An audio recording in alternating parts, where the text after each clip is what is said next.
ने पाकिस्तान के शीर्ष नेताओं से मुलाकात की। प्रधानमंत्री शहबाज शरीफ, राष्ट्रपति जरदारी और सेना प्रमुख कासिम मुनीर के साथ अहम मुद्दों पर चर्चा। ईरानी विदेश मंत्री अब्बास अरागची और मुख्य वार्ताकार मोहम्मद बागेर गालिबाफ ने ओमान के सुल्तान हैथम बिन तारिक से मुलाकात की। क्षेत्रीय हालात और कूटनीतिक प्रयासों पर चर्चा। अमेरिकी विदेश मंत्री मार्को रूबियो यूएई पहुंचे। ईरान के साथ युद्ध विराम समझौते पर खाड़ी देशों की चिंताएं दूर करने की कोशिश। कुवैत और बहरीन का भी करेंगे दौरा। जिनेवा में ईरान की राजदूत अली बहरीनी ने कहा, फ्रीज की गई ईरानी संपत्तियों का इस्तेमाल कैसे होगा, इसका फैसला सिर्फ तेहरान करेगा। अमेरिका या कतर की कोई भूमिका नहीं होगी। अमेरिकी विदेश मंत्री मार्को रूबियो ने कहा, स्ट्रेट ऑफ हॉर्मुज अंतर्राष्ट्रीय जलमार्ग, किसी देश को वहां टोल या शुल्क लगाने की अनुमति नहीं। अमेरिकी राष्ट्रपति डोनाल्ड ट्रंप ने कहा, हॉर्मुज से एक दिन में 1.9 करोड़ बैरल तेल गुजरा।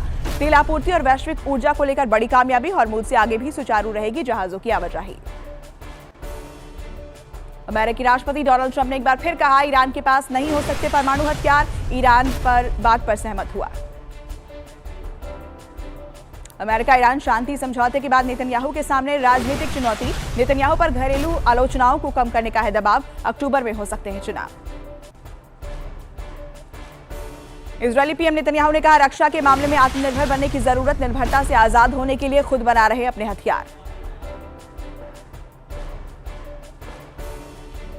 यूक्रेन ने रूस के सैन्य ठिकानों को बनाया निशाना। मिसाइल स्टोरेज एरिया में ड्रोन से हमला। सुनाई दी जबरदस्त धमाके की आवाज। दूर तक दिखी आग की लपटें। मॉस्को में स्पेस कम्युनिकेशन सेंटर पर यूक्रेन के ड्रोन अटैक का वीडियो आया सामने। हमले के बाद स्पेस कम्युनिकेशन सेंटर में लगी भीषण आग। आसमान में छाया काले धुएं का गुबार।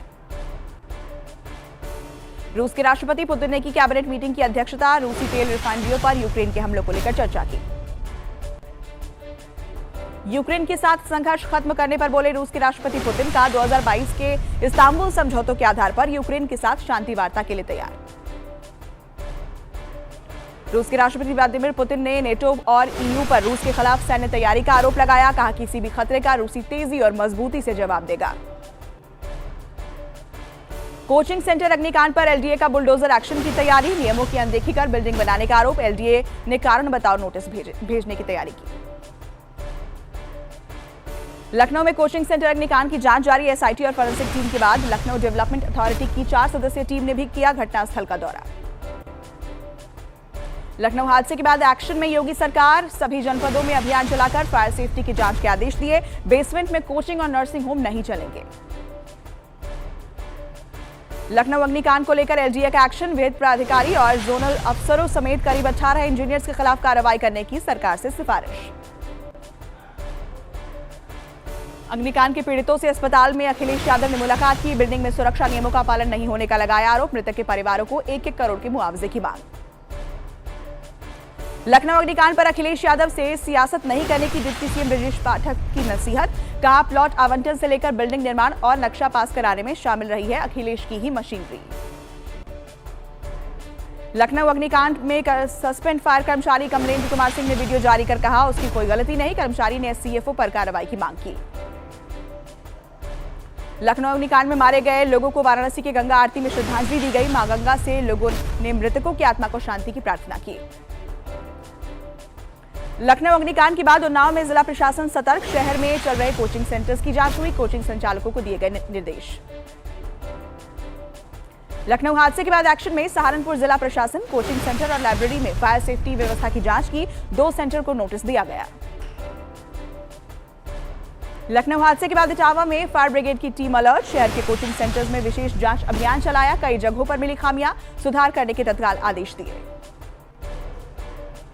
केंद्रीय कैबिनेट में संभावित फेरबदल की चर्चाओं के बीच प्रधानमंत्री मोदी की अध्यक्षता में आज सुबह 11 बजे होगी केंद्रीय कैबिनेट की बैठक। 27 जून से पहले हो सकता है कैबिनेट विस्तार। महाराष्ट्र विधानसभा में उठा यूसीसी का मुद्दा। मुस्लिम महिलाओं की सुरक्षा पर चर्चा हुई। मंत्री नितेश राणे बोले, यूसीसी का विरोध करने वालों को चले जाना चाहिए पाकिस्तान।